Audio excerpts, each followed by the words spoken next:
King of Indian ocean, இந்தியாவோட biggest எம்பையரை வச்சிருந்த ஒரு மனுஷனை பத்தி தான் பேச போறோம். வீடியோவை ஃபுல்லா பாருங்க. சோழா ஹிஸ்டரியை எடுத்து பார்க்கிறப்ப எல்லாரும் ராஜராஜ சோழனை பத்தி மட்டும் தான் பேசுறாங்க. அவர் பையன் பண்ண சம்பவம் இங்க பல பேருக்கு தெரியாது. உலகத்திலேயே மிகப்பெரிய சீரூட்டை வச்சிருந்த ஒரே மன்னன் ராஜேந்திர சோழன். ராஜராஜ சோழன் ஜெயிச்ச பல போருக்கு தளபதியா இருந்தது ராஜேந்திர சோழன் தான்.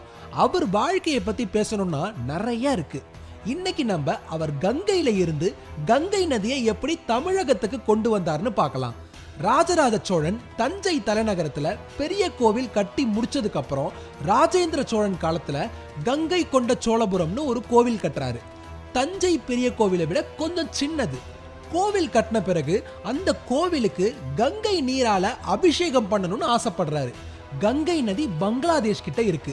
எப்படியாவது அதை கொண்டு வந்தே ஆகணும்னு முடிவு பண்ணி அவரோட ராஜேந்திர சோழன் படைகளை தமிழ்நாட்டில் இருந்து மாடர்ன் டே பங்களாதேஷ் வரைக்கும் அனுப்புறாரு. நிலம் வழியா போற இந்த பயணம் ரொம்ப மோசமான ஒரு பயணமா இருக்கு. போற வழியில இருக்கிற ஒவ்வொரு சாம்ராஜ்யத்தையும் அடிச்சு நொறுக்குறாங்க ராஜேந்திர சோழனுடைய படைகள்.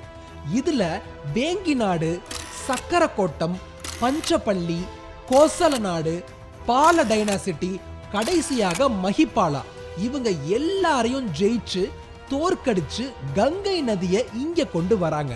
அந்த நதியை கோவில் கோபுரத்து மேல அபிஷேகம் பண்ணி மீதமுள்ள தண்ணிய அவர் கட்டின ஏரியில ஊத்துறாங்க. அந்த ஏரிக்கு சோழகங்கம் ஏரின்னு ஒரு சூப்பரான பேரையும் வைக்கிறாரு.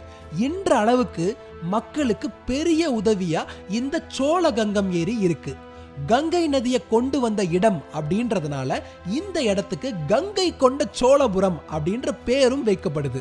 கொண்டு வந்த நபர் ராஜேந்திர சோழன் அப்படின்றதுனால அவருக்கு கங்கை கொண்ட சோழன் அப்படின்ற இன்னொரு பேரும் வருது.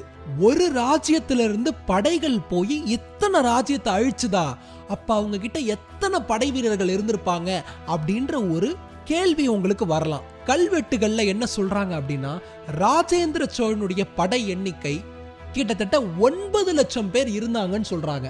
அதுல காலாட்படை, குதிரைப்படை, யானைப்படை, மருத்துவர்கள், இது எல்லாமே அடங்கும். இவ்வளவு சம்பவம் பண்ண தமிழ் மன்னனை நம்ம எத்தனை பேருக்கு சார் தெரியும்?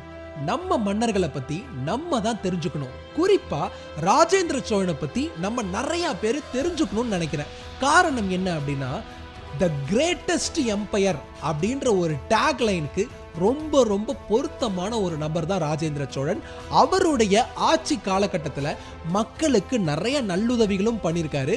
ஆனா ஏன் நம்ம தமிழனா இருந்த இந்த தமிழ் மன்னனை பத்தி ஹிஸ்டரியில எங்கேயுமே இல்லை? கவலையே படாதீங்க, நான் இருக்கேன். வரும் வாரங்கள்ல ராஜேந்திர சோழன் பத்தியும் நம்ம தமிழ் மன்னர்களை பத்தியும் நிறைய விஷயங்கள் நம்ம பேச போறோம். எந்த மன்னனை பத்தி பேசணும் நீங்க நினைக்கிறீங்க அப்படின்றத மறக்காம கமெண்ட்ல வந்து ஷேர் பண்ணுங்க.